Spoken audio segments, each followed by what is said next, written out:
Shalom. Selamat pagi para pendengar yang diberkati oleh Tuhan dimanapun Anda berada saat ini.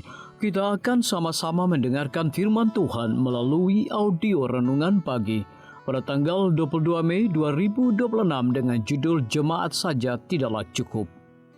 Sebelum kita melanjutkan bacaan renungan kita pada pagi hari ini, kembali saya mengajak semua para pendengar yang setia untuk berdoa bersama-sama.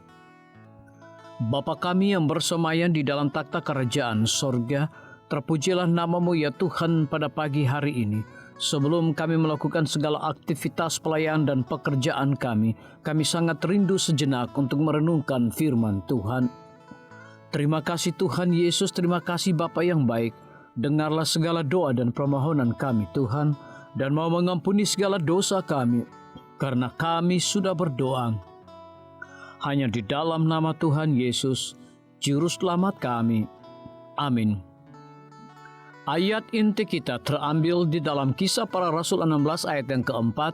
Demikian firman Tuhan. Dalam perjalanan keliling dari kota ke kota, Paulus dan Silas menyampaikan keputusan-keputusan yang diambil para rasul dan para penatua di Yerusalem dengan pesan supaya jemaat-jemaat menurutinya.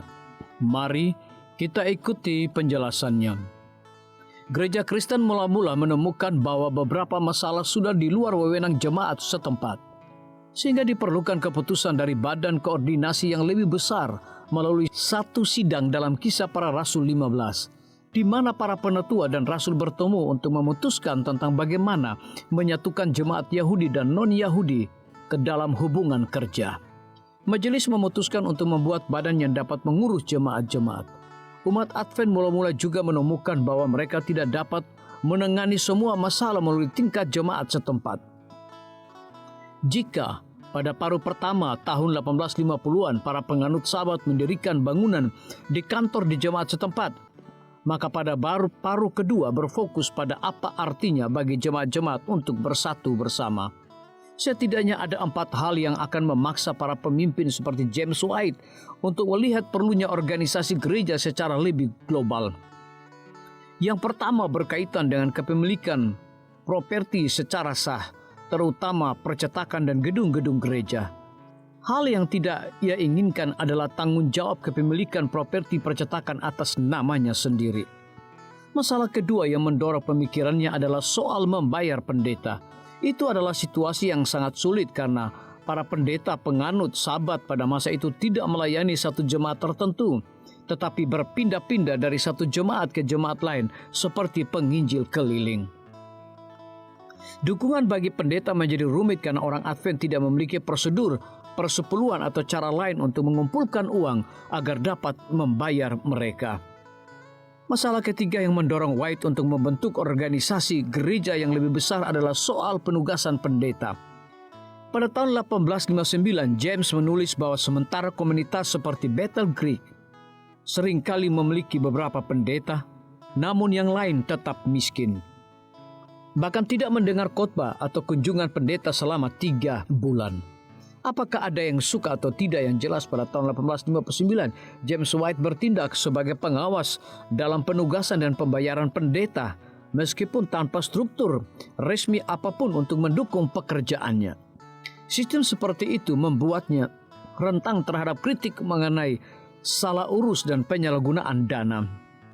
Masalah keempat berkenaan dengan pemindahan keanggotaan antar jemaat, khususnya ketika seseorang telah dipecat dari satu jemaat lalu pergi bergabung dengan jemaat lain.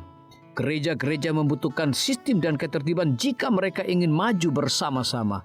Mereka masih hidup di dunia yang kurang sempurna dengan orang-orang yang kurang sempurna. Biarlah bacaan renungan kita saat ini akan menjadi berkat bagi kita semua. Kembali saya mengajak semua para pendengar yang setia untuk berdoa bersama-sama.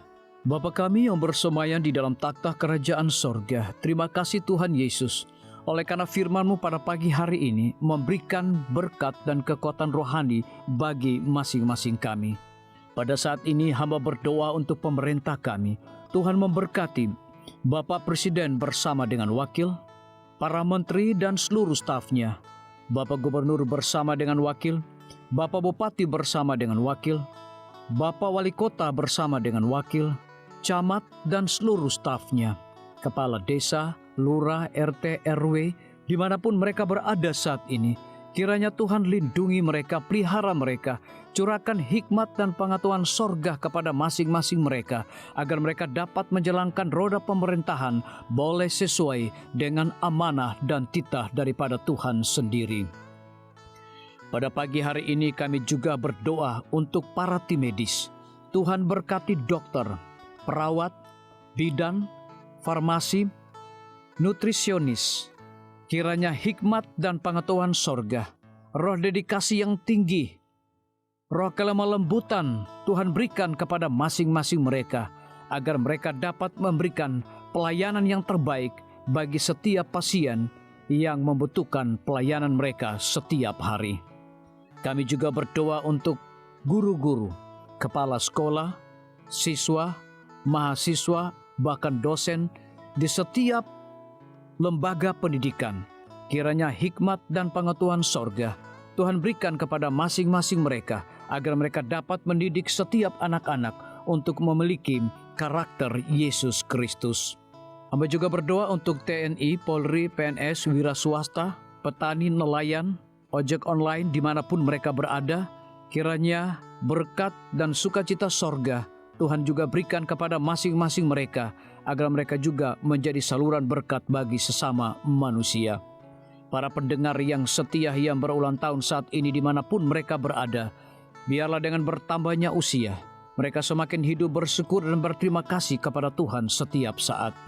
Yang berada di dalam kebimbangan, ketidakpastian hidup, Tuhan berikan iman yang teguh dan pengharapan, agar mereka tetap percaya akan janji Tuhan setiap hari.